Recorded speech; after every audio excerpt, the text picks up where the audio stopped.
স্যামসাংও নাউডেজ লো বাজেটের মধ্যে ভালো স্মার্টফোন নিয়ে আসা শুরু করেছে, যেটা খুব বেশি কমন ছিল না, বিশেষ করে টু বি স্পেসিফিক স্যামসাংয়ের লো বাজেট স্মার্টফোনগুলোর ক্ষেত্রে।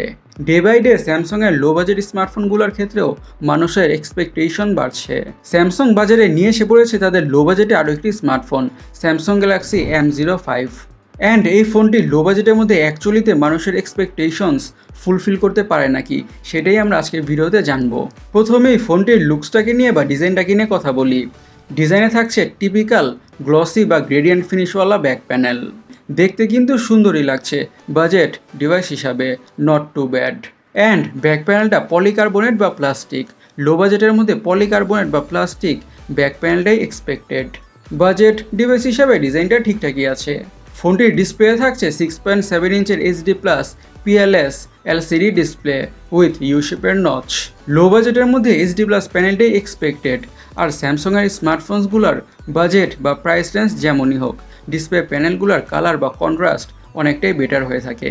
যদিও কিছুটা তো শার্পনেসের ঘাটতি লক্ষ্য করা যাবেই, বাট লো বাজেট হিসাবে that's nothing to complain about. ফোনটার সফটওয়্যার থাকছে Android 14 on top of One UI। ফোনটি থেকে 2 বছরের মেজর অ্যান্ড্রয়েড আপডেটস পাওয়া যাবে।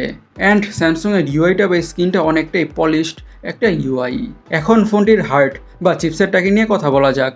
ফোনটিতে ইউজ করা হয়েছে মিডিয়াটেক হিলিও G85। এটি একটি 12 nanometre based octacore processor. Budget device হিসাবে ফোনটি থেকে মোটামুটি ভালো পারফরমেন্সই পাওয়া যাবে, কারণ মিডিয়াটেক হিলিও G85 একটা লো বাজেটের মধ্যে ট্রাইড অ্যান্ড টেস্টেড মোটামুটি ভালো পারফর্মিং প্রসেসর। গেমিং হোক অথবা day to day regular task হোক, সব কিছুর ক্ষেত্রেই গেমগুলোকে মিডিয়াম সেটিংসে ঠিকঠাকভাবে খেলা যাবে। আর day to day regular task, social media using, switching between apps, এগুলো মোটামুটি ভালোভাবেই করা যাবে।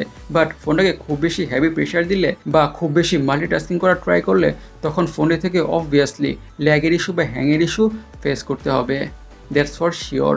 ফোনটার র্যাম এবং স্টোরেজ ভেরিয়েন্টসের কথা বললে থাকছে 4GB র্যাম আর 64GB স্টোরেজ। স্টোরেজ স্পিড হচ্ছে eMMC 5.1 আর SD কার্ডের মাধ্যমে অবভিয়াসলি স্টোরেজকে বাড়ানোর সুবিধা থাকছে। এখন ফোনটার সবথেকে ইন্টারেস্টিং পার্ট, ক্যামেরাটাকে নিয়ে কথা বলা যাক। থাকছে ডুয়াল ক্যামেরা, 50 মেগাপিক্সেলের প্রাইমারি সেন্সর আর 2 মেগাপিক্সেলের ডেপথ সেন্সিং সেন্সর। আর ফ্রন্টে থাকছে 8 মেগাপিক্সেলের সেলফি ক্যামেরা। অ্যান্ড প্রাইমারি সেন্সরটার অ্যাপারচার হচ্ছে f1.8। আর বাজেট ডিভাইস হিসাবে 50 মেগাপিক্সেলের প্রাইমারি সেন্সর থাকার ব্যাপারটা কিন্তু ইমপ্রেসিভই। এই ক্ষেত্রে স্যামসাংকে অ্যাপ্রিসিয়েট করা যেতেই পারে। f1.8 অ্যাপারচার থাকার কারণে লো লাইটেও মোটামুটি ভালো কোয়ালিটির পিকচার্স অ্যান্ড ভিডিওস পাওয়া যাবে বাজেট ডিভাইস হিসাবে কনসিডার করলে। অ্যান্ড 2 মেগাপিক্সেলের ডেপথ সেন্সরটা তো ইউজলেসই, বাট এই প্রাইস রেঞ্জে কমপ্লেন করছি না। কিন্তু কমপ্লেন করার মতন ব্যাপার হচ্ছে ফোনটার সিকিউরিটির ব্যাপারটা। ফোনটাতে থাকছে না কোনো fingerprint sensor, that is disappointing. এই প্রাইস রেঞ্জে ফিঙ্গারপ্রিন্ট সেন্সরটা কিন্তু খুবই কমন। স্যামসাং এইখান দিয়ে কস্ট কাটিং করেছে ফিঙ্গারপ্রিন্ট সেন্সর প্রোভাইড না করে। এই ব্যাপারটা খুব বেশি ভালো লাগলো না। ফোনটার ব্যাটারিতে থাকছে 5000 mAh ব্যাটারি উইথ 25 ওয়াটের ফাস্ট চার্জিংয়ের সাপোর্ট। 5000 mAh ব্যাটারি থেকে মোটামুটি একদিনের ব্যাটারি ব্যাকআপ তো পাওয়া যাবেই ফোনটাকে মিডিয়ামভাবে ইউজ করলে। 25 ওয়াটের ফাস্ট চার্জার দিয়ে ফোনটা মোটামুটি দ্রুতভাবেই ফুল চার্জ হয়ে যাবে। এখন ফোনটার দামটাকে নিয়ে বা প্রাইসটাকে নিয়ে কথা বলা যাক। ফোনটার দাম রাখা হয়েছে 8000 ইন্ডিয়ান রুপি, বাংলাদেশে অলমোস্ট 11,500 টাকার আশেপাশে।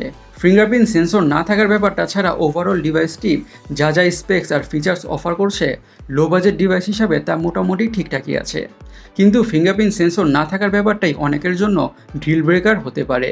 গাইস, আপনারা স্যামসাং গ্যালাক্সি M05 স্মার্টফোনটাকে নিয়ে কী ভাবছেন অবশ্যই কমেন্ট সেকশনে কমেন্ট করে জানাবেন।